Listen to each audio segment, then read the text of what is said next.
दोस्तों गुआर एक ऐसी फसल है जो कि सबसे कम पानी में, सबसे कम उपजाऊ में और सबसे कम लागत में इसका खेती होता है।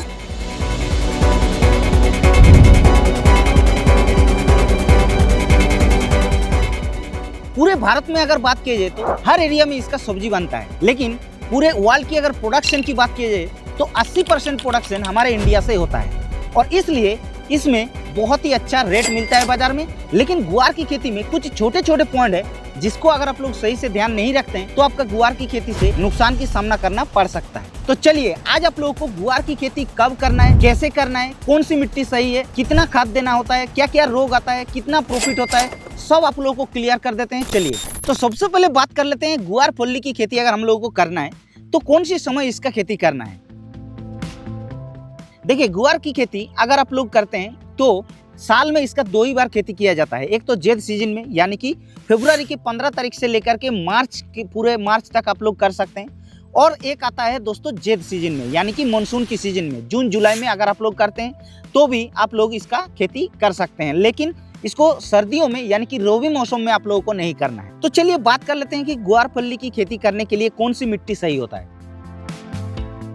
नॉर्मली गुआर की खेती एक ऐसा खेती होता है जो कि किसी भी मिट्टी पर चल जाता है। अगर मान के चलिए आपका बालुई दोमट मिट्टी है तो भी चल जाता है, मध्यम मिट्टी है तो भी चल जाता है, और हल्का अगर चिकनी दोमट मिट्टी है तो भी चल जाता है, यानी कि आप लोग किसी भी मिट्टी में इसको कर सकते हैं।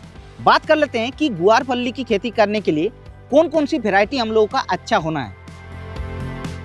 तो देखिए गुआर फल्ली एक ऐसा फल्ली होता है जो कि इसका बीज का रेट बहुत ही सस्ता होता है, लेकिन अगर आप लोग इसका सही वेराइटी नहीं सिलेक्ट करते हैं तो आप लोगों का हो सकता है पौधा तो ठीक ठाक बनेगा लेकिन उसमें फल देखने को नहीं मिलेगा।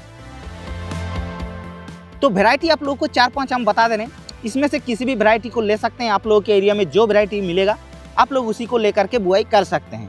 पहला वैरायटी हो गया अंकुर सीड्स कंपनी का एक रानी नाम का वैरायटी, दूसरा वैरायटी हो गया यूनिसेम कंपनी का दीप्ति, तीसरा एक VNR कंपनी का मानसी नाम का एक आता है, और एक आता है कलश सीड्स कंपनी का नव्या नाम का वैरायटी। इन वैरायटियों में से आप लोगों के एरिया में जो वैरायटी मिलेगा आप लोग उसी को लेकर के बुआई कर सकते हैं। बहुत ही अच्छी तरीके से ये उत्पादन दे देगा, लेकिन इसको लगाने कैसे है यही मेन चीज है। अगर इस पॉइंट को ध्यान नहीं देते हैं तो आप लोगों का क्या होगा, ज्यादातर किसान इसको पास में लगा देगा और पौधा लंबाई बहुत ज्यादा हो जाएगा और उसमें आप लोगों का फूल फल देखने को बिल्कुल नहीं मिलता है। इसीलिए अगर कैसे लगाना है ये जानना बहुत ही जरूरी है। तो देखिए इसका लाइन से लाइन यानी कि बेड विधि से अगर करते हैं तो मेरा रिकमेंड यही रहेगा कि इसको बेड विधि से ही करना, क्योंकि इसको मशीन से मदद से भी बुआई किया जा सकता है या फिर जो आप लोगों का ऐसे ब्रॉडकास्टिंग के माध्यम से भी बुआई कर सकते हैं, लेकिन उसमें सीड का रिक्वायरमेंट ज़्यादा पड़ जाता है। और अगर आप लोग बेड विधि से करते हैं तो आप लोगों का बीज की मात्रा कम लगता है और आप लोगों का पौधा भी ठीक ठाक बनता है। तो लाइन से लाइन जो बेड से बेड की दूरी रखना है वो 1.5 फीट के आसपास रखना है, और जो पौधे से पौधे का दूरी रखना है वो लगभग 8 से 10 इंच रखना है, तभी जाके आपका पौधा ठीक ठाक बनेगा और पौधे का ग्रोथ सही रहेगा और पौधे में फूल फल ज़्यादा देखने को मिलेगा। लेकिन दोस्तों इसको लगाने से पहले एक चीज ध्यान रखना है कि जब आप लोग इसको लगाएंगे तो पहले सिंचाई जब देंगे तो आप लोगों को पूरा भर के पानी देना है, नहीं तो आप लोगों का इसका जर्मिनेशन सही से देखने को नहीं मिलता है। और ये भी गलती कभी ना करें कि फरवरी के 15 तारीख से पहले आप लोग इसको कभी भी बुआई मत करें, क्योंकि अगर आप लोगों का सर्दी ज़्यादा रहेगा, ठंडी ज़्यादा रहेगा तो इसका जर्मिनेशन ही नहीं होता है। और हमने इसको बहुत ही ज़्यादा देखे हैं, किसान भाई क्या करते हैं ज़्यादा से ज़्यादा रेट कमाने के चक्कर में जनवरी के 20-25 तारीख को ही बुआई कर देते हैं और बोलते हैं जर्मिनेशन नहीं हो रहा है आपका भी।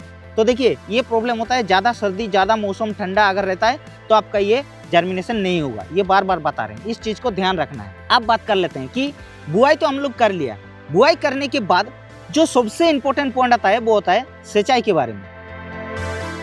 गुआर फल्ली एक ऐसा फसल होता है जिसमें सबसे कम पानी में ही ये इसका खेती होता है। तो गुआर फल्ली की बात की फूल फल आने का समय तो लगभग 45 दिन के बाद ही, लेकिन इसका फल बनने में 55 दिन तक 60 दिन तक हो जाता है, यानी कि हार्वेस्टिंग होने में 55 से 60 दिन तक हो जाता है।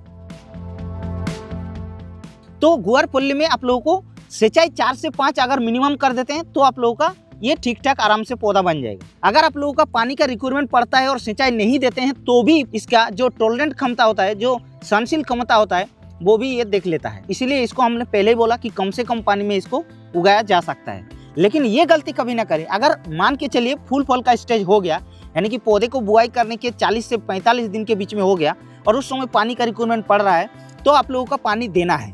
पानी उस समय लेट नहीं करना है, नहीं तो क्या होगा, फूल जो है वो इस तरीके से सूख कर नीचे गिर जाएगा। अब बात कर लेते हैं गुआर की खेती करने के लिए कौन कौन सी खाद को हम लोगों को डालना पड़ता है। देखिए, गुआर फल्ली एक ऐसा खेती होता है जिसमें कम से कम खाद का जरूरत पड़ता है, यानी कि अगर आप लोग इसको थोड़े मात्रा में भी खाद डालते हैं तो भी आप लोगों का ये पौधा अच्छी तरीके से उत्पादन दे देता है। देखिए, नॉर्मली एनपीके यानी कि नाइट्रोजन, फास्फोरस और पोटास को अगर आप लोग बैलेंस मात्रा में 10 से 15 किलो 1 एकड़ के हिसाब से देते हैं, यानी कि यूरिया हो गया 10 से 15 किलो और डीएपी हो गया 10 से 15 किलो, और अगर आप लोग पोटास को लेते हैं 10 से 15 किलो, तो भी आप लोगों का ये अच्छी तरीके से मतलब पौधा जो है वो बन जाएगा और उत्पादन सही देखने को मिलेगा। और दोस्तों एक चीज़ बता देते हैं, पौधे का बुआई करने से लेकर के जैसे जर्मिनेशन हो गया, 2 पत्ते 3 पत्ते हो गया, वहाँ से लेकर के जब 25 से 30 दिन तक हो जाएगा, उसके बीच में आप लोगों को थोड़ा मात्रा में और एक बार डीएपी खाद को डालना है, क्योंकि फास्फोरस उसमें ज़्यादा रहेगा। तो फास्फोरस को ज़्यादा उस समय डालने का यही मतलब है कि ज़्यादा से ज़्यादा जड़ों का विकास होगा और ज़्यादा से ज़्यादा फुटाव होगा, और ज़्यादा से ज़्यादा जब फुटाव होगा तो ऑटोमेटिकली उस फुटाव के अंदर फल ज़्यादा आएगा, और फल ज़्यादा आएगा तो प्रोडक्शन ज़्यादा मिलेगा। इस पॉइंट को ध्यान रखना है। बाकी पोटास को आप लोगों को डालने का मतलब क्या है, पोटास ये जड़ों का तो विकास करता ही है, और तो और दोस्तों पौधे को ये काफ़ी अच्छी तरीके से मजबूत बनाता है। पौधे के अंदर रोग बीमारियों से लड़ने के लिए ये सहायता करता है, इसीलिए पोटास को आप लोगों को डालना है। और पोटास फल के अंदर दाने भरने के लिए भी सहायता करता है, फल का चमक को, साइज को बढ़ाने के लिए काम करता है। तो ये 3 न्यूट्रिशन यानी कि नाइट्रोजन, फास्फोरस और पोटास, इस 3 खाद को अगर डाल दिया तो बस और कुछ डालने का जरूरत नहीं है। तो इस तरीके से इसको खाद को डालना है और ज़्यादा नहीं डालना है, बस एक बार डाल दिया तो काफ़ी है। अब जान लेते हैं गुआर की खेती करने के लिए कौन कौन सी रोग और कीट का प्रकोप होता है। जनरली गुआर की खेती इतना ही कम खर्चे में क्यों होता है पता है, क्योंकि इसके अंदर कुछ रोग बीमारियों का अटैक भी नहीं होता है। नॉर्मली आप लोगों का इसके अंदर 2 कीट का प्रकोप होता है, एफिड्स का और जेसिड्स का। ये 2 कीट एक ऐसा कीट होता है, नॉर्मली कीटनाशक इस्तेमाल करने से भी ये कंट्रोल हो जाता है, इमिडाक्लोप्रिड, थाइमेथॉक्सिन वगैरह, तो उसका टेंशन नहीं है, खर्चा भी बिल्कुल कम है। और रोग की बात की जाए तो रोग इसमें सिर्फ ब्लाइट का प्रकोप थोड़ा बहुत देखने को मिल सकता है, लीफ स्पॉट का पत्ते में, अगर वो भी मानसून सीजन में यानी कि बरसात के मौसम में लगाते हैं। तो अगर गर्मियों में लगाते हैं तो उतना भी नहीं देखने को मिलेगा, ये जो ब्लाइट या फिर लीफ स्पॉट बोल रहे हैं। बाकी अगर इसमें रोग बीमारी बात करें तो कुछ नहीं है, इसीलिए तो हमने बोला कि इसको कम से कम लागत में खेती किया जाता है, क्योंकि इसमें रोग बीमारी नहीं होगा तो खर्चा भी तो कम है ना। अब बात कर लेते हैं गुआर फल्ली की खेती में कितना हम लोगों का खर्चा होता है और कितना प्रोडक्शन होता है, कितना प्रॉफिट होता है। तो देखिए, गुआर की खेती में आप लोगों का सिर्फ 12 से लेकर के 15,000 ही खर्चा होता है। उसमें आप लोगों का सीड यानी कि बीज, खाद, दवाई या फिर लेबर, ट्रैक्टर का खर्चा, सब कुछ मिला करके देखा जाए तो 12 से 15,000 ही खर्चा होता है। और प्रोडक्शन बात की जाए तो 1 एकड़ से आराम से 35 से 40 क्विंटल मिल जाता है। मार्केट में हमेशा 15 से 20 रुपया किलो रहता ही है, लेकिन 15 रुपया किलो के हिसाब से भी अगर आप लोग पकड़ते हैं तो 40 क्विंटल में आप लोगों का 60,000 के आसपास पैसा बन रहा है, और उसमें से 15,000 अगर खर्चा कर देते हैं तो आप लोगों का सीधा 45,000 का प्रॉफिट देखने को मिलता है। तो 1 एकड़ से और कितना ही चाहिए, 45,000 अगर आप लोगों का मिल जा रहा है तो काफ़ी है, इतना कम रिस्क वाला फसल में। तो ये वीडियो कैसा लगा दोस्तों, आप लोग नीचे कमेंट करके जरूर बताना, और अगर आप लोगों का कुछ सुझाव या फिर सवाल रह जाता है तो भी आप लोग कमेंट कर देना। बाकी इस चैनल पर पहली बार आ रहे हैं तो चैनल को सब्सक्राइब भी कर सकते हैं, क्योंकि हम लोग इस चैनल पर ऐसे न्यू वीडियो आप लोगों के लिए डालते रहते हैं।